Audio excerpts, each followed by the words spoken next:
So this assignment is entitled My Favorite Way to Get Rid of Dead Creatures. And so just to get started, I just wanted to go over the different types of animal disposals that we have available to us. First off, we have incineration, which is where an incinerator is used to sanitary dispose of the dead animal. Next, we have farm burial, which is where there's a designated site on the farm where animals are buried. Most of the time, those animals are dumped if you go to a lot of places, but they're supposed to be buried. Next, we have a landfill burial, which is where you have the option to take a dead animal to possibly your local landfill that is permitted to have dead animals dumped there. Next, we have rendering, which is where the animal is recycled into other useful products that can be used. And then we have composting, which is where the animal's used and broken down into fertilizers. So out of all of those, my favorite option is rendering.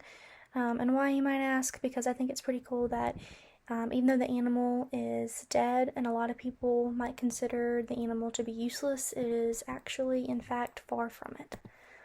And here I just have the basic definition of rendering.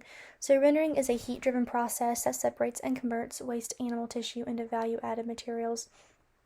And typically, most of the time, rendering is usually the option that a lot of people would prefer to use, because not only can the farmer sell the animal to a rendering facility, but that facility can take the render products from a dead animal and sell them and make thousands of dollars.